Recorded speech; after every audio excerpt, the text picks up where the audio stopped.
Everyone, welcome back to my channel. आज हम बात करने वाले हैं म्यूकोरमाइकोसिस के बारे में। ब्लैक फंगस भी कहते हैं इसको, या फिर काली फफूंद भी कहा जाता है।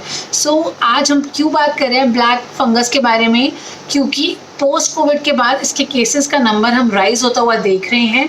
जो लोग कोविड से रिकवर कर रहे हैं या कर चुके हैं, उनमें इनके केसेस अब आने लगे हैं।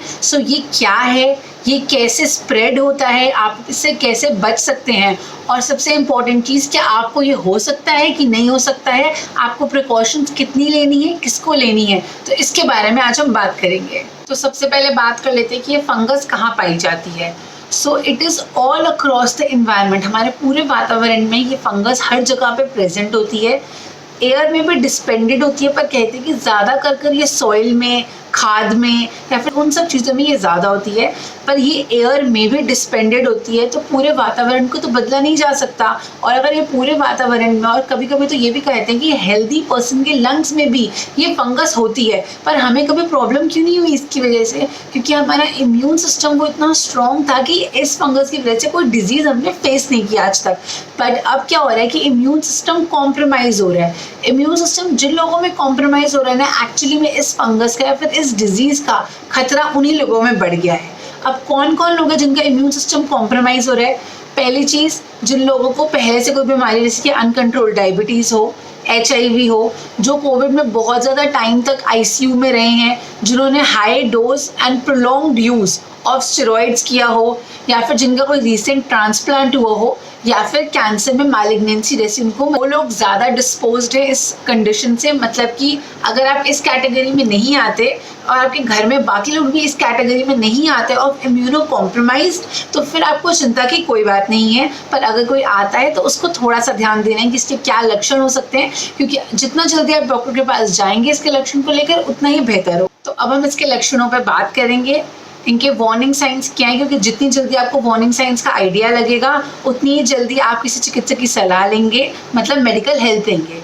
आंखों के चारों तरफ दर्द होता है, या फिर एक साइड ऑफ द फेस जो है नम पड़ जाती है, या फिर एक साइड ऑफ द फेस में ही दर्द शुरू हो जाता है। नाक से खून आना, या फिर नाक से काला काला डिस्चार्ज निकलना। चौथी चीज़ है कि अगर आपको आंखों में ब्लरी विजन हो, ठीक से चीज़ें दिखाई ना दे, उसके साथ बुखार हो, सिर में दर्द हो, या फिर आपके आसपास के लोगों को लगे कि आपको कंफ्यूजन यानी कि ऑल्टर्ड मेंटल सेंसोरियम के कोई भी सिम्टम्स आ रहे हैं, जैसे आपके मेंटल स्टेट ऑल्टर हो रही है, तो अगर ऐसे कोई भी सिम्टम्स हैं तो उसमें आपको ये सब वार्निंग साइंस हैं इस कंडीशन के। अब देखिए, कुछ चीज़ें होती हैं जो हम कर सकते हैं अकेले घर पे, कुछ चीज़ें होती है जिसके लिए आपको डॉक्टर की सलाह की ज़रूरत है। तो आप अकेले क्या कर सकते हैं, पहले वो बता देती हूँ। पहली चीज़, तो अगर आपको अनकंट्रोल डायबिटीज़ है, क्योंकि डायबिटीज़ के पेशेंट में ये डिजीज़ सबसे ज़्यादा दिख रही है इस वक्त। अनकंट्रोल डायबिटीज़ है तो दो चीज़ें करेंगे। एक तो डायबिटीज़ को कंट्रोल करना है, दूसरा उसको रेगुलरली मॉनिटर करना है। अगर आपके घर में कोई पेशेंट है जिसको हम ऑक्सीजन दे रहे हैं ऑक्सीजन सिलेंडर से, तो आपको पता होगा कि ह्यूमिडिफायर क्या होता है। नहीं तो जिसमें आप पानी भरते हो वो एक्चुअली में ह्यूमिडिफायर है। तो वो पानी क्लीन होना चाहिए, स्टेराइल होना चाहिए, क्योंकि उसके अंदर भी ये फंगस पनप सकती है। अब एक चीज़ जो है ICMR, that is Indian council of medical research, उन्होंने ये बात कही है कि किसी भी केस में जुडिशियस यूज ऑफ स्टेरॉइड्स होना चाहिए। जुडिशियस यूज का क्या मतलब है कि जितनी ज़रूरत है उतना ही स्टेरॉइड दिया जाना चाहिए, उससे ज़्यादा या उससे कम की बात नहीं है। जितना ज़रूरी है उतना ही स्टेरॉइड्स लें। और तो ये आपका डॉक्टर डिसाइड करेगा कि अब आपकी बॉडी को आपकी रिपोर्ट्स के अकॉर्डिंग ज़रूरत कितनी है, पर जितना ज़रूरी है उतना ही लेना चाहिए। इस बात को बस अपने दिमाग में रखिए। क्या ट्रीटमेंट आपको मिलना चाहिए, चाहे कोई भी पैथी हो, ये आपका डॉक्टर ही डिसाइड करेगा।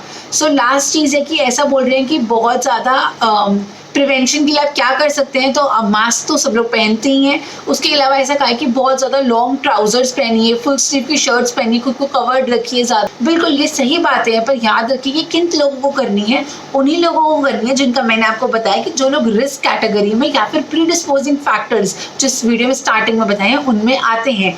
बाकी लोगों को ये बीमारी नहीं होगी और उसके लिए टेंशन लेने की या फिर एंग्जाइटी फील करने की ज़रूरत नहीं है। आई होप मैं आपकी कुछ डाउट्स क्लियर कर पाई हूँ इस बीमारी के बारे में। कुछ रह गया है मुझसे, स्किप हो गया, तो आप मुझे नीचे कमेंट सेक्शन में ज़रूर लिखिएगा, मैं ज़रूर क्लियर करने की कोशिश करूँगी। Thank you very much for watching. नमस्कार।